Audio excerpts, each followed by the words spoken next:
We have a keynote by the two people on the screen you see here. Josh Krepon, the president of US D2C Global Digital at Steve Madden. Now, pop quiz for all of you. Did you know that Steve Madden is more than their parent name?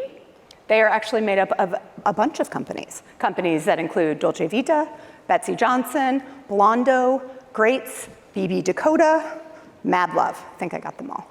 So they are a whole parent suite of brands. And Josh is here today to talk about how they're marrying creative and technology to continue their sustained growth. Josh is going to be interviewed by Sheena Butler Young. She is a senior correspondent with the Business of Fashion.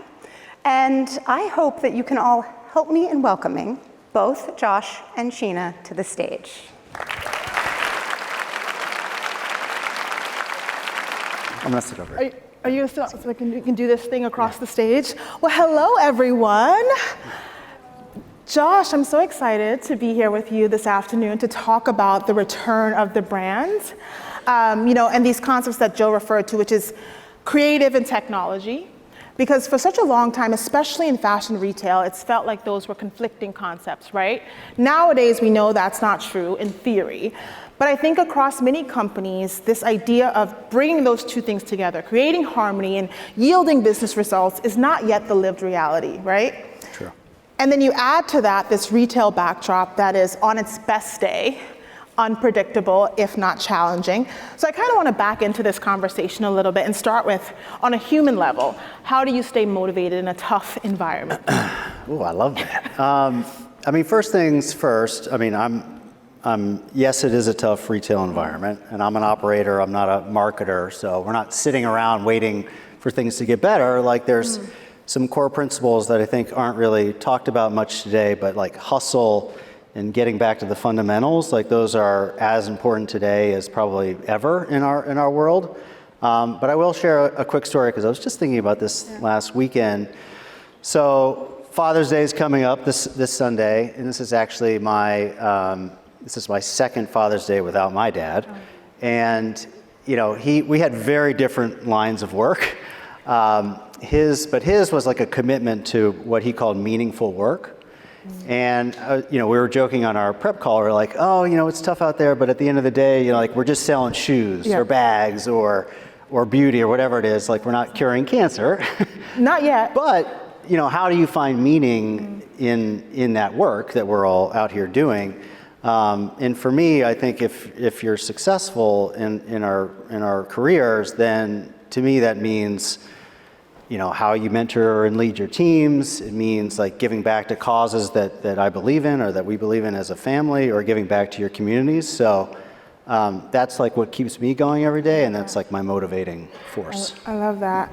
I don't know how I'm going to back into the serious business talk after you talked about your dad and being motivated, because I was going to want to get real for a minute. I love that. And the joke you didn't share was like, I've worked in print for a long time, always fashion, always writing about, not always what's hot for fall, but that kind of thing. We would joke that like, we kill ourselves trying to get this to print and writing all this serious stuff, and then by Tuesday they're wrapping fish in it at the market, the paper, So we're not curing cancer, and it's great to have perspective. But I do want to talk a little bit about the business side of things.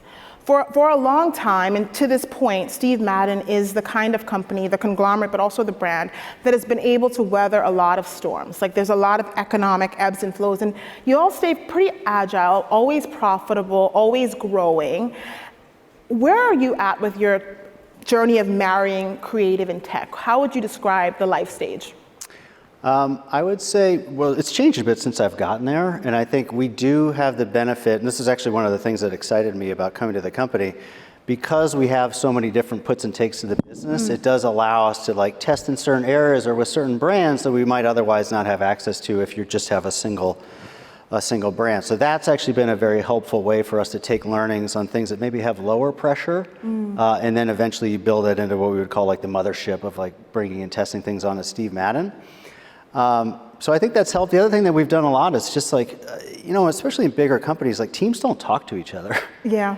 And we've been breaking down a lot of walls, like sometimes physically, like removing walls. Like in the office? Yeah, literally. Like we'll put up and tear down a wall like it's nobody's business.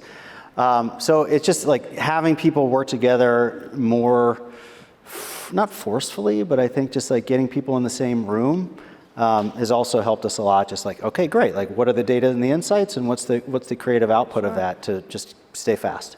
Yeah, so having sort of a diversified portfolio on the business side, but also lots of communication on the human side, which I think is even more important post-pandemic. I think people lost a little bit of that ability to be human with each other.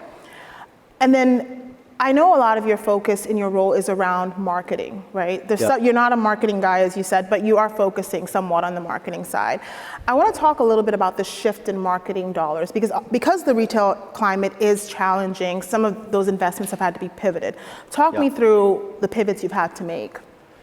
Yeah, I think, a couple different things. One is, I think we could probably all agree that marketing got a little lazy like in the last back half of the 2010s, because we paid our tolls to Google and Facebook and we grew our brands. And I think, getting through the pandemic, now you're seeing a shift in a lot of the brands that I'm sure that you speak to in your job, shifting a lot of that marketing spend into brand. And we look at that a lot in terms of the investment and how you're moving that money up the funnel.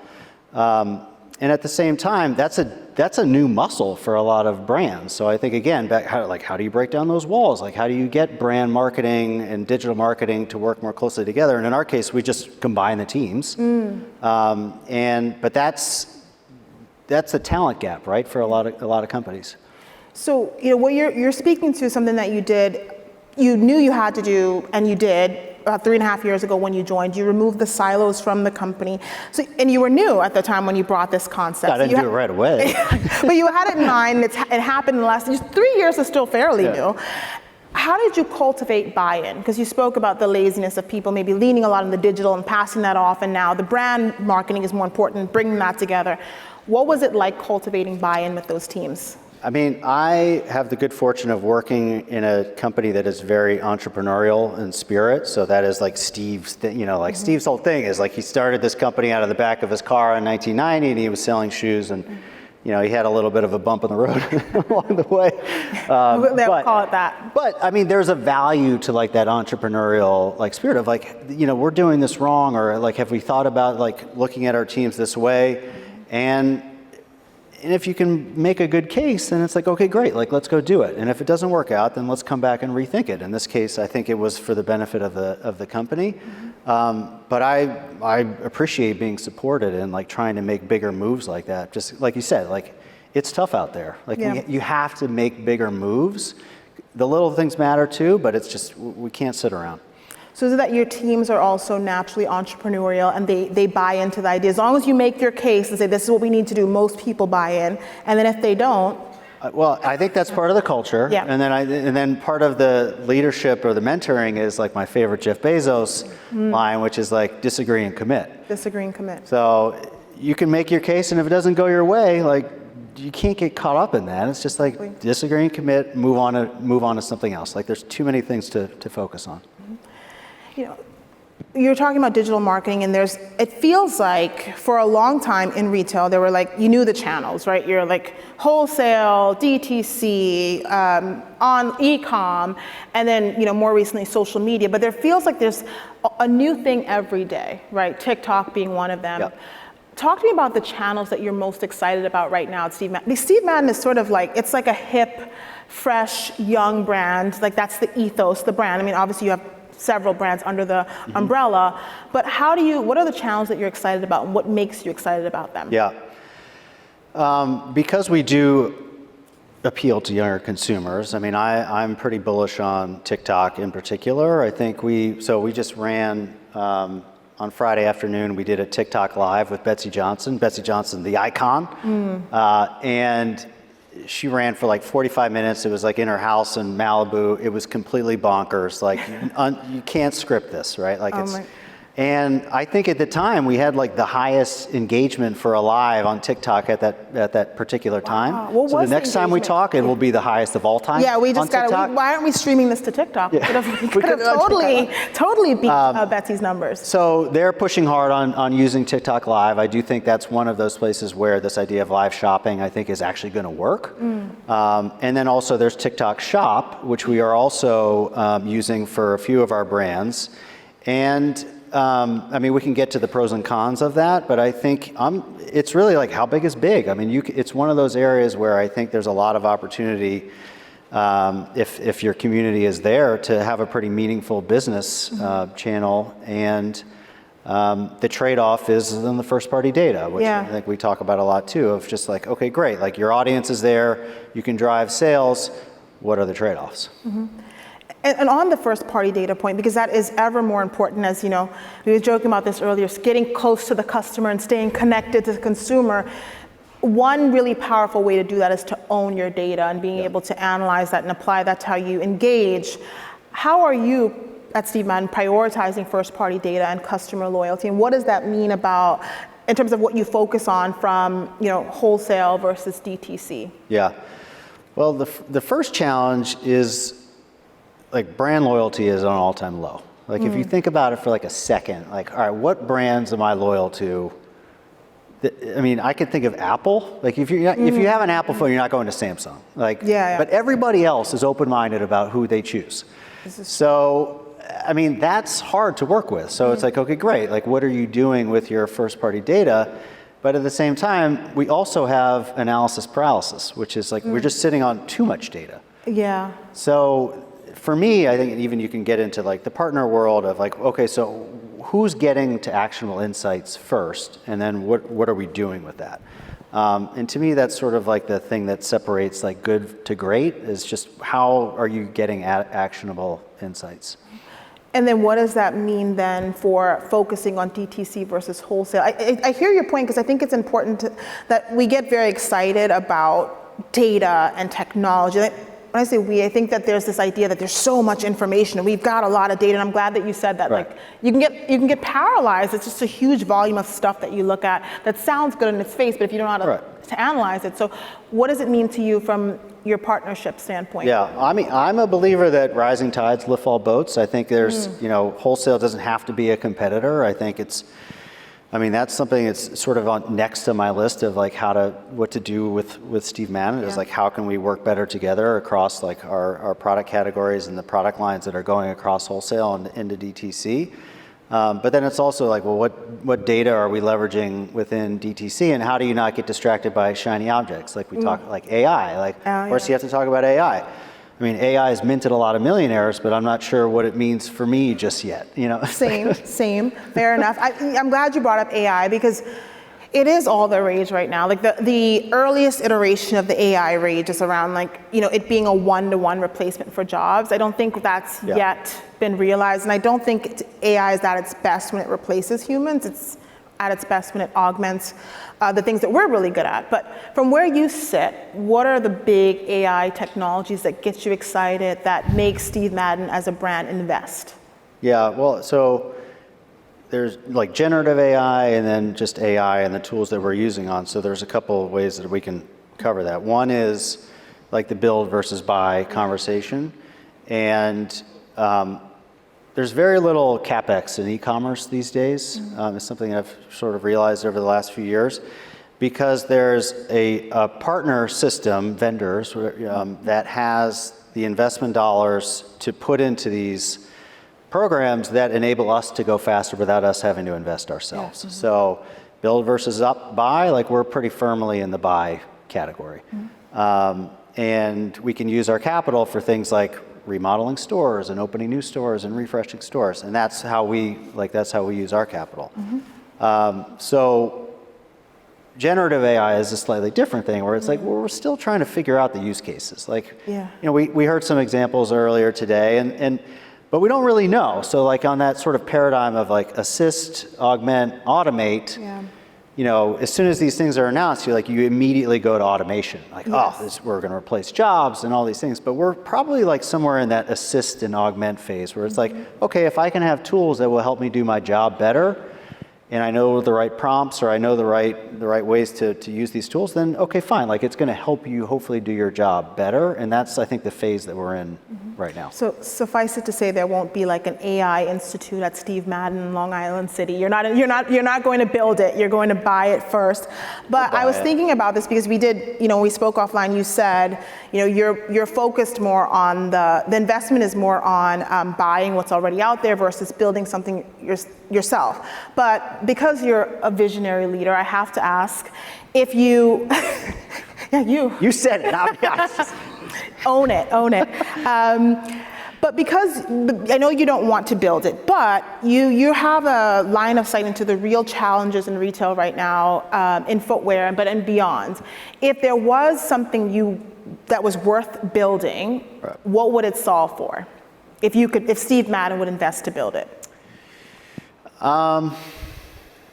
That's a good one. So I mean, we're in trends, like we're in fashion. So I think if I had like a magic 8-ball, or not a magic 8-ball, if I had a magic wand, I would probably come up with something that would allow us to like get to those insights from trends faster, so that we could get that product on people's feet sooner. So no one, we scratch that.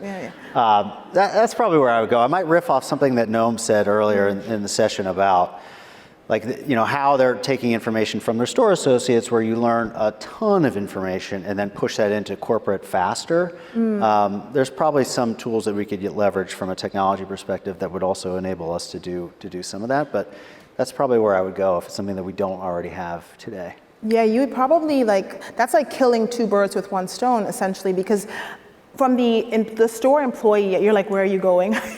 But like from the store employee experience, I feel like one of the big pain points for store associates is that they don't have a funnel into corporate. Like they're on the front line, they know what the customer's like, they're hearing the feedback, and they don't feel valued because they have no way to funnel that back up. And then you have a tool that now gives you insights into your customer, so you're visionary.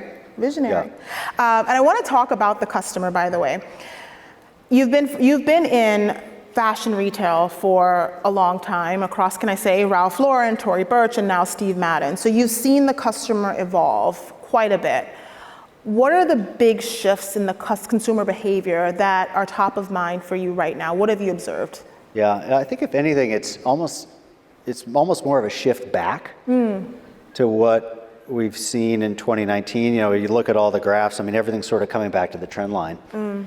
And so what does that mean for D2C? It means that, so the bets that were made on e-commerce, I think that's all sort of come back, and I think that's what's led to a lot of changes in our industry, from job creation or job loss. And I think customers are also going out into stores more, but it's not all stores, right? It's the haves and the have-nots. So we've seen that the stores in the best centers, the A malls, they are doing phenomenally well, and the other ones aren't. And I think the outlet centers are doing well because, guess what? Customers like deals. We already knew that. I mean, so the promotionality that's still out there, and that was a big part of our business back in 2019, we're sort of back to that again. But we've learned a lot since then in terms of how to better manage inventory, how to market to customers. So I think we're better, but the consumer is still sort of back in their comfort zone, I would say. There's a question we like to ask at BOF a lot when it comes to stores, because you're right, there was a time, 2018, 2019, that were the stores are going to go away, all the department stores are bankrupt, all these things are happening, and I mean, a lot of department stores are bankrupt, but still, we really didn't believe that stores would be around. Better than others. Some are doing well, but there was a shakeout that happened, and now stores are back, certain versions of stores. In your opinion, what's a store for? I mean, for us, the experience doesn't have to mean bells and whistles. Experience can be the product. So it's not, I know you don't use the word omnichannel. Oh, I was going to get to that. Because I don't use it either. So we hate the word omnichannel, both of us. We have this in common. If there was a word we could remove from the retail lexicon, it would be omnichannel, because it means everything and nothing at all, I think. Right. I would rather not. I don't want to meet my customers where they are. I don't want to meet them. We don't want to meet them. Okay. We do, but I'm just kidding. It just gets better, I'm sure. I do want to. No, I think, so we learn a lot by testing in stores, right? So it doesn't have to be the same product set that we carry online. So I think there is always an element of people that do research online. We've seen all the data. But I think there's an element like a surprise and delight of like people coming in, especially when you think about Steve Madden. It's like, oh, if it's for an occasion, or it's like the first question that associates ask when you come in is like, well, what brought you in today? Oh, it's prom. I've got a wedding. I want to go to the club. Like whatever it is, and then it helps you sort of like navigate to where we can help you. So to me, I think there is an element to it's okay if it's different. Yeah. You know, and it's okay if they're special or they're unique to each market or you know, I just think that's not, like, it doesn't have to be so cookie cutter. So if you were going to meet a customer where they are, would it be the prom, the wedding, or the club? That's where we'll end it there. For me? Yeah. Oh, I'm going to the club. Going to the club.